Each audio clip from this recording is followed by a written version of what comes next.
ready to get back to the practice field today.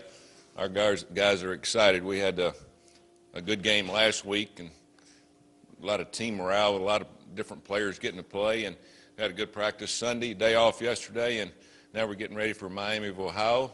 We'll have a team meeting here in about an hour and talk about the victory bell with our players. Have a couple of guys stand up and talk about what it means and has meant to them since they've been here, obviously mostly seniors. Rivalries are for alumni, former players, and fans to talk about, and they're always great, and that's what makes college football fun. It kind of separates us from other leagues because of the rivalries that we have all across the country. And it's talked about, it's thought about, and it's something fun that you can talk about when you're a player for years to come about how you played and how the outcome was. I've had a chance to coach in several of them over the years, and they're a lot of fun. I can reflect back on those and the fun that we've had preparing and the fun that you had winning, or the things that happened when you lost. A lot of the other games that you play or coach in, you don't remember quite as well. So we're excited about it. Different type of football team that we're playing. Miami of Ohio is an option team. They've gone to more of the Georgia Tech option. 2 wingbacks, 1 fullback, and a quarterback. They're a predominantly run team. They do throw it some, but they're a predominantly ball control team. They've had an open date, so we really don't know what to expect in terms of changes, but they are multiple. They do run other type of formations and throw the ball, but they base out of pretty much the old wishbone, wing wishbone look. Defensively, they're very similar to us, very similar to what we've seen in the past. They will have some carryover from our defense with our offense, so we'll be able to go against our defense quite a bit this week in practice, prepare for the game. But another game on the schedule. It is an away game for us. We hope we carry a lot of fans up to Miami, and hopefully it's a good game for us. We need to continue to get better. We are a team that we do have a lot of talent on the team, a lot of older talent, younger talent, but we still need to keep putting this team together and play better this week as we did last week. So yeah, it's good that this is our last non-conference game, and we are 2-1, and we hope to come out of it with a winning record, obviously, getting ready for an open date going into our first conference game in 3 weeks. So should be a fun atmosphere and a fun time for all. Questions? You got a team that's runs an offense like that you're not going to see very often. How difficult is it to prepare? Well, it's actually easier to prepare for an offense like this because you don't run that much. You don't run that many fronts or coverages. You're not able to blitz it that much. And so you have to just condense it down because they only have so many formations that they can run the option out of. They only have some things that they can do. And so it might not be easy to defend, but it makes you condense your package down. And that's probably the reason they've gone to something like this is there's only so many ways you can defend it. And they've probably seen all of them, and you continue to work on that offense to make it better. They try to outnumber you.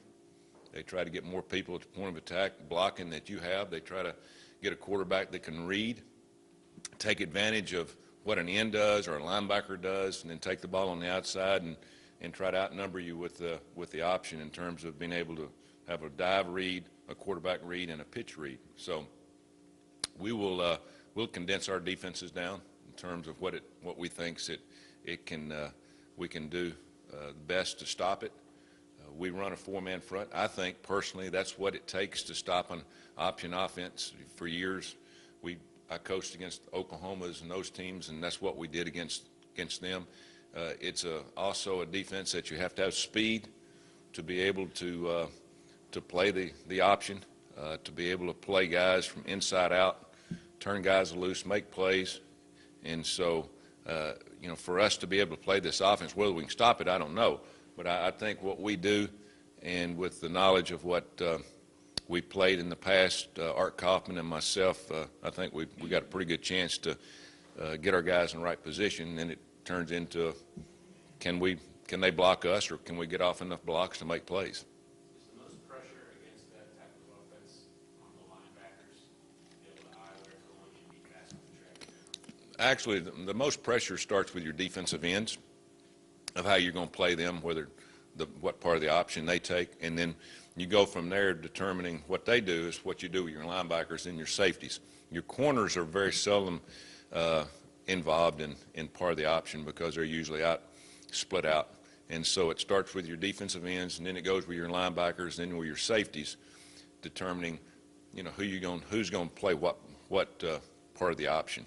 And we'll switch that up. We'll make changes on every play depending on formation, depending on down and distance. And so it's kind of a cat and mouse game. It's a numbers game that you have to prepare for, and then you have to play assignment football. And if you don't play assignment football and somebody misses their assignment, that's what they're counting on the offense. Your linebackers got some positive publicity coming into the season.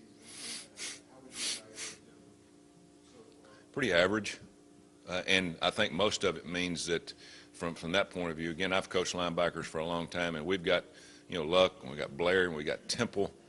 But again, each week we see some type of offense that tries to take advantage of linebackers, of where they line up, and whether you're going to you play this read option with one back in the backfield. And we put a lot of pressure on our linebackers, and then they have to switch over their mindset to be pass defenders. And we haven't transitioned very well from being run guys to pass defenders in certain situations. A 3rd and 19, for instance, against Illinois.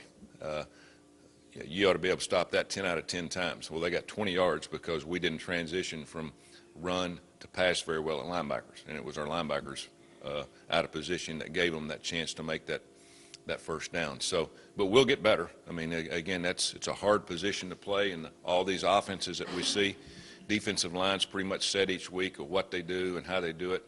The secondary is pretty much set. The linebackers are caught between a rock and a hard place of having to transition each week on what they do, how they do it. But we're getting a little better. We played better last week. We tackled better at some areas, but some areas we haven't tackled. So we're going to go back to tackling drills during the week, and we talked about that today, of pretty much technique and how you do it, and when you leave your feet, when you don't leave your feet, bring your arms with you. All those little things that sometimes you count on that you think guys have been around, they do pretty well, but last few weeks we've had more missed tackles than we probably should have. You expecting Benny Coney to get some more appreciable playing time this week? Benny will play in this game no matter how the game's going, and I had that plan last week. I didn't even tell the offense or tell Benny but my plan was no matter what happened in the game against Northwestern, he was going to be in the football game. I don't want him to go 2 or 3 more weeks now and in a tough situation we have to throw him in the game. He's good enough to play. He's good enough to run the offense. He's good enough to athletically to make plays.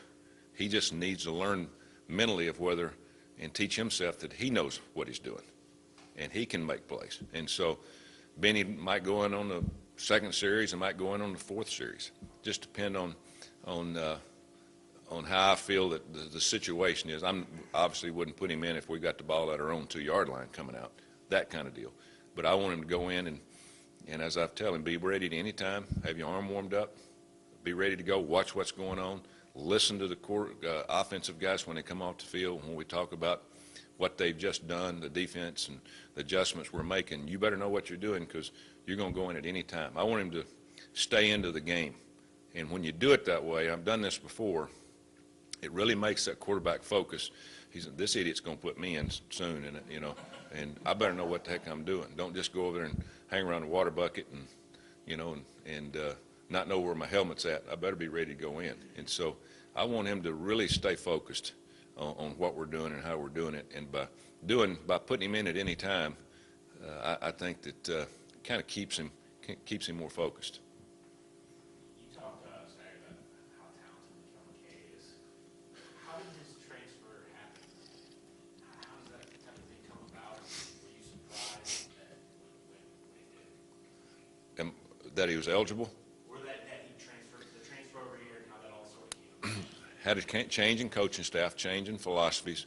Sometimes you get a position coach that you might not G-haul with, it might not be, and usually, I'm really against transferring because it's hard. Usually you have to set out go through another year, and it's a year or so before you get to play. But, you know, his grandmother, who raised him, was having health problems. He kind of felt like he was a long way from home. He talked to the coaches at Arkansas, and they agreed to give him the release, okay? If they had not agreed to it, I mean, he'd have been here but wouldn't be playing. And so because of the medical issues and because of just a coaching change, he felt like he needed a new start because he played in every game last year at Arkansas. And we're the beneficiary of him going to another place. A guy that's got all the talent he's got. He really likes football. He's smart. He's good in academics. I think he feels like this is home for him, and so it's kind of like starting over new. And sometimes it works for players. And fortunately for us, we ended up on the long end of the stick. And so we're excited about having him. He's not even near where he's going to be. I mean, he's so far away from being the player that he can be just because mentally and knowing the offense, he's only been with us, a month, and he gets better every day. The players like him. They respect him. He'll stay out and work. He'll go out early, and that's what it's going to take for him because he knows he's got 2 years after this one, and he wants to make the best of it. He's got the ability to do a lot of good things in football, not just at this level. So if he'll have the work ethic and the hunger to get it done, he will be an exceptional player. Is there such a thing as a prototypical SEC receiver? You know, they don't have receivers like that in SEC because they don't throw the football that much. I would say he's more of a Big 12 receiver. You don't see many of them because they don't come that size. You know, they don't come in that kind of package very often. A guy that now the one thing that is going to be to his disadvantage is he is tall. And when you're like that, when you're like a Michael Irving, who I was with at Miami, it takes a while to get going. But once you get that motor going in full speed, you know, those 5'8", 5'9" cornerbacks are going to have a tough time. And you got to learn how to use your body. You got to learn to use your wingspan and your reach. And like I said, the best thing he does right now is he has got real soft hands. I mean, when he catches it, you can't even hear it. Some guys, you know, it just makes a sound and they fight it. But he's a natural receiver. And he was a very good basketball player. Was recruited by a lot of colleges of basketball. And I think that's part of his athletic ability. Traits is coming from probably playing a lot of basketball, catching a lot of balls, and using his hands. So it's going to be fun to watch him. It's going to be a lot of fun because we're going to use him, and we're going to use him and use him more and more as the year goes on. Maybe a dumb question, but if he has so much to learn, would it not have been better if he had sit out this year? Or do you like him? You know, when a kid transfers, sometimes it's better when he's older that they play. Go play. And he's got 3 to play 3. You know, what if he gets an injury, turns his ankle, you know, misses 6 or 7 games, then you've got that year you can get back. But he's got too much ability for us at this time. And it worked out pretty good for him and bad for Chisholm. And Chisholm got hurt. You know, he got a high ankle sprain, who will start back next week, and it's going to be good for us. There's going to be a challenge. There's going to be competition. And that makes everybody better. But when he comes back, he was one of our better receivers, and now he's looking at guys in front of him going, they're ahead of me. I've got a lot of work to do. So it's going to be fun for all these receivers to try to find their way onto the field. What's that word you use when you say you didn't belong? Might not have mentioned his assistant. He didn't. Well, sometimes a new assistant comes in and he just mesh or jihad. Yeah, it's probably not a real. Y'all ought to know better than that. Y'all are writers. That's an old Arkansas term, you know, jihad. Surely y'all have heard that up here, right? I saw it on Hee Haw, I think. Some of these guys don't remember Hee Haw. You remember it. You remember it. You too, Tom. You remember it.